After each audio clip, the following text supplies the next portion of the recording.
2 Kings chapter 11. When Athaliah the mother of Ahaziah saw that her son was dead, she proceeded to destroy the whole royal family.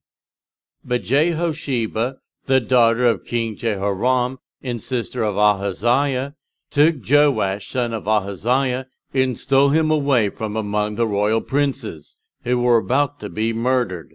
She put him and his nurse in a bedroom to hide him from Athaliah, so he was not killed. He remained hidden with his nurse at the temple of the Lord for 6 years while Athaliah ruled the land. In the 7th year, Jehoiada sent for the commanders of units of 100, the Kerites, and the guards, and had them brought to him at the temple of the Lord.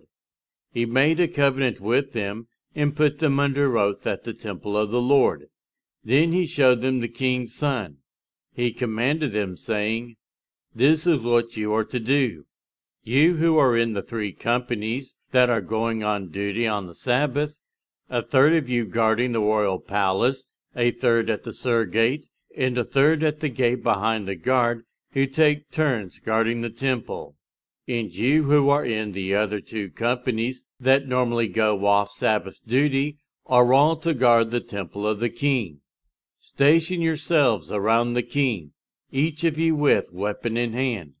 Anyone who approaches your ranks is to be put to death. Stay close to the king wherever he goes." The commanders of units of 100 did just as Jehoiada the priest ordered. Each one took his men, those who were going on duty on the Sabbath and those who were going off duty, and came to Jehoiada the priest. Then he gave the commanders the spears and shields that had belonged to King David and that were in the temple of the Lord.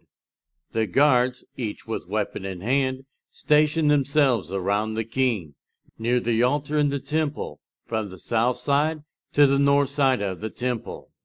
Jehoiada brought out the king's son and put the crown on him. He presented him with a copy of the covenant and proclaimed him king. They anointed him, and the people clapped their hands and shouted, "Long live the king!" When Athaliah heard the noise made by the guards and the people, she went to the people at the temple of the Lord. She looked, and there was the king, standing by the pillar, as the custom was. The officers and the trumpeters were beside the king, and all the people of the land were rejoicing and blowing trumpets. Then Athaliah tore her robes and called out, "Treason! Treason!" Jehoiada the priest ordered the commanders of units of 100 who were in charge of the troops, "Bring her out between the ranks and put to the sword anyone who follows her." For the priest had said, "She must not be put to death in the temple of the Lord." So they seized her, and she reached the place where the horses enter the palace grounds, and there she was put to death.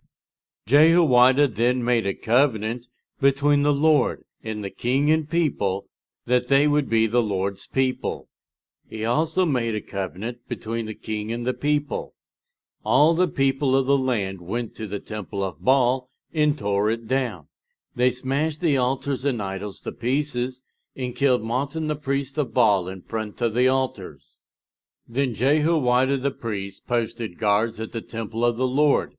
He took with him the commanders of hundreds, the Kerites, the guards, and all the people of the land, and together they brought the king down from the temple of the Lord and went into the palace, entering by way of the gate of the guards. The king then took his palace on the royal throne. All the people of the land rejoiced, and the city was calm, because Athaliah had been slain with the sword at the palace. Joash was 7 years old when he began to reign.